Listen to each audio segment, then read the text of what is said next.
What's going on, Johns? Today, my name is Zach. All right, welcome aboard. Thanks for joining in, dude. We got a special one for you today. All right, we got a pickups video for y'all on some Turbografx games, some new ones that I got, dude. All right, so everybody tune in and enjoy, or else. Okay.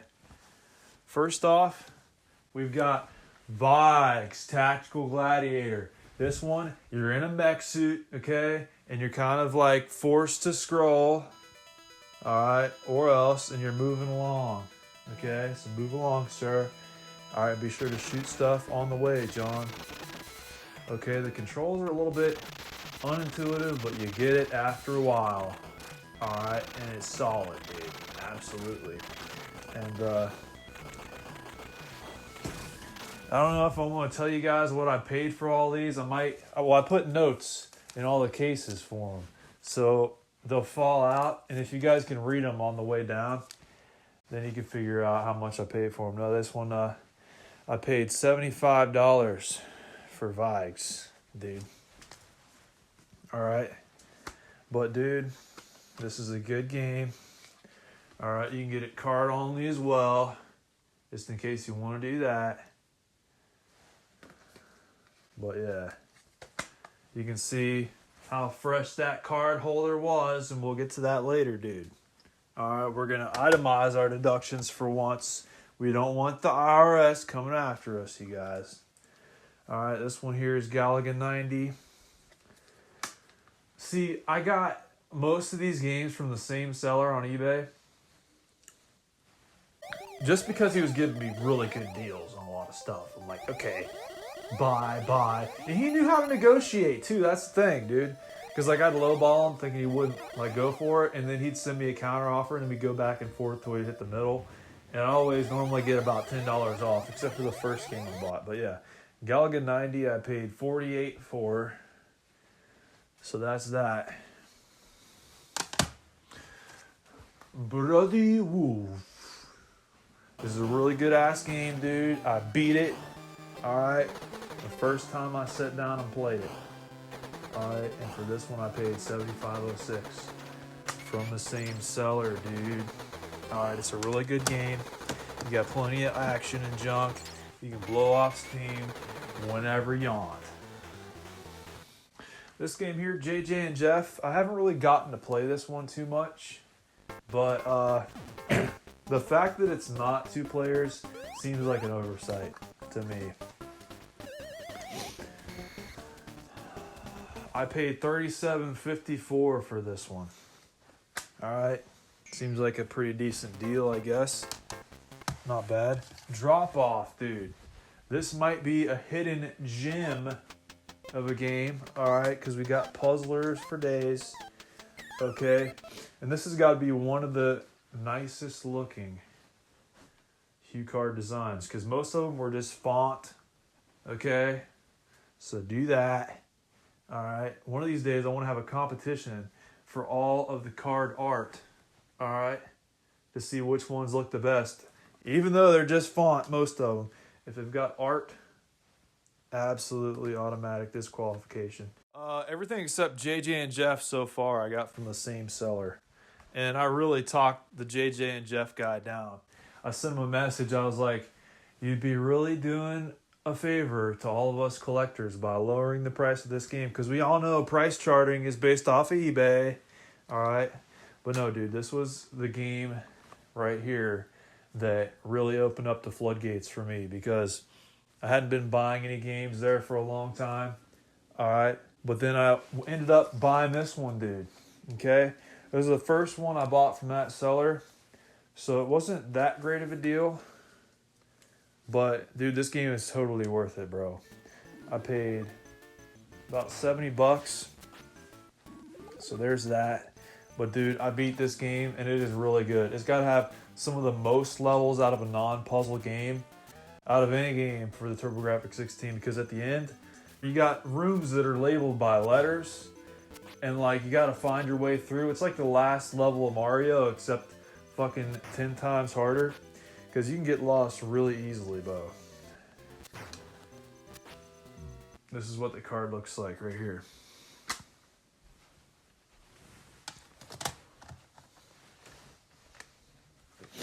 Here's a really good game. Ninja Spirit. Okay? This game is really good. Alright. I won it in an auction. And I paid $91.07 total. This one had a aftermarket case on it. So I went out to Goodwill and bought some like really old CDs. And I took the front jewel cases off of them and put them on because they had the wide tabs. And I paid about 25 bucks for the CDs, which I kind of regret because they're freaking CDs I'm never going to listen to, like Barbra Streisand and crap like that. Well, anyways, dude, this game is really good. You've got PC Engine mode and Turbografx 16 mode, if anybody ever wanted to know the difference. Okay, PC Engine mode, they give you more lives. All right, arcade mode, one-hit deaths, dude. All right, and the crazy thing about this game is, it says it's a 2-player game, and it requires a turbo tap. But if you try hooking up the turbo tap and use it that way, it won't let you, dude, because you take turns, dog. Just like Mario 1, and this game is just as good, so get used to that. If not, better.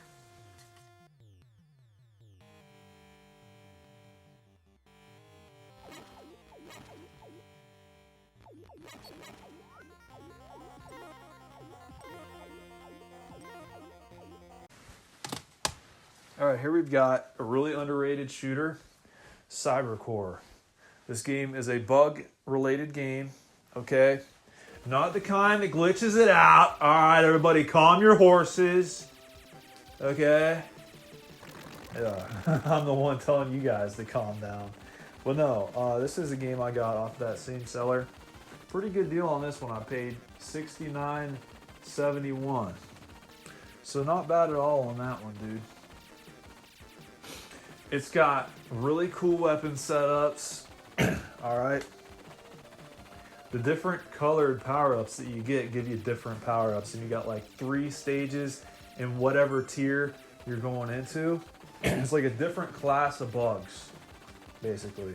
But it's not that gross, dude. It's actually a really good game. The music is killer. All right. And for anybody who didn't know, you can actually use this game to put a color display on your CRT tube, dude. All right, just in case anybody needed to know that. Anybody out there who has this game who needs to do one of those, you're in luck. Here's a game a lot of people sleep on, Final Lap Twin. Okay, this is a 2-player game. It also has a secret hidden RPG mode that not a lot of people know about. All right, and you're basically going over this overworld looking for different races to do. So, like, literally, it's fucking crazy, Bo. All right. I paid $26.80 for Final Lap Twin. Dude, you guys, I've heard these sleeves, the old ones, are like really bad for your games. They're sticky as heck, and they can actually muck up the connections. And I've heard they can ruin your game, but I don't know. All right, I mean, it just seems like you could wipe it off with rubbing alcohol and it'd be perfectly fine. But for the sake of keeping our hands clean, bow. All right, I went out and bought myself 25 brand new HuCard sleeves for $37.48. All right, and they look pretty legit, dude. All right, this is what 15 Turbografx 16 games look like with all brand new sleeves, dude. You check that out. Isn't that the coolest thing? Like, I could fit all these in my pocket and take 15 games anywhere I want. We're not talking about the damn blasted EverDrive, okay? We're talking about putting actual physical media in your pocket. All right, I get it. You can probably fit a Super Nintendo cartridge in there with an SD card with all the fucking games on it. But I don't care, dude. Well, yeah, basically I spent $37.48 on new HuCard sleeves, Bow. Remember that. Next up, we got Dragon Spirit. This is a really good shooter. Okay, it's got amazing music. Okay. I spent $53.63 on this. This was the same seller who was giving me really good deals. Okay, he was really good at negotiating. Okay, and so was I. Basically, I was the one negotiating well, and he was the one putting up with it, if that makes any sense, because I was getting some good fucking deals, dude. So this is where we get into the nitty gritty. Okay, you guys? We're talking about spending some fucking dough. Alright? I'm not bragging about it. I'm not proud. Okay, but I went out and did it for the sake of this game right here, you guys. And I don't care if y'all say that it's bad. It's misunderstood, dude. People think it's bad because they're not putting it in perspective for the time back in the 80s. Fighting Street. This game came out back in 88 in Japan on CD. Now, this isn't the original case. I made this case because I got it disc only for $30. But I'm still waiting on it to come in the mail. It's supposed to be here tomorrow. But anyway, dude, this is a misunderstood game because the AVGN, I don't know if you guys seen his episode on Street Fighter 2010. He was talking about how the controls on this game are really bad. But the problem is, he was assuming that the controls on Street Fighter 1 are the same on Street Fighter 2. But they're not. They're totally different, you guys. And I'm going to make a tips and tricks video on this game. Something that I haven't seen anybody do as of yet. Alright, so y'all be sure to tune in for that, you guys. Yeah, so basically, this card right here shows you how much I spent for the CD setup, the docking station, the new gear. Okay, so here's my setup right here, you guys. I got this Turbografx 16 back about a year ago off of Brian from Video Trader. Alright, I got it complete in box for about $400. But we're talking about the console itself. So the console itself, probably about $100. Okay, back then. The CD unit, I paid... How much did I pay for the CD unit? I paid $214.50 for the CD unit. The gear ran me about $30. The docking station was $248.33. Now, I'm sure I could have gotten better deals, but at the time, that was what was up there, dude. All right, and I got the docking station as a substitute for the Turbo Booster Plus, okay? Because the Turbo Booster Plus is about $200 to begin with if you get a good one. And I thought, okay, fuck it, I'm getting a docking station instead. That way I'll get the RCA output. Okay, you got the saving capabilities, dude. You can run it like this, but you have to get a AC adapter, a special one with 11 volts, okay, and a higher amperage rating. The original one cost a fortune, so I went out and bought a pretty decent one aftermarket for $56.82. Okay, and this is it right here. And this is it right here. It's not bad. Okay, you got to get one with 11 volts, 1.53 amps. And dude, you can't find these anywhere. If you're not getting a universal power adapter with one of those knobs you can crank and adjust the voltage, you got to spend like $40 or more on an aftermarket one. This one's a little bit fancy. It's got an LED light, so you can get one a little bit cheaper than that. But yeah, basically I bought the CD unit knowing it was broken, right? It just needed a new gear. So I replaced that. It wasn't too hard, really. And now I got the whole setup, dude. And then I paid for the version 2.0 system card, and I got a box for it to keep it safe. This is a China Warrior box. I think I'll just leave it in here. This front case was really scratched up before, but I sat down and polished it for like a good solid hour, and look at how nice that looks now. It's still got a big crack in it, but hey, it's original. Okay, and that's what counts. I spent this combination total, I spent $115.53 on. Okay, so everything together the whole CD unit except for the base console, the card, the case, Fighting Street, the cables, everything together came out to $701.34. Fuck me standing. Anyway, yeah, I had a little scare with this thing. This is another PSA, you guys. If you guys do get one of these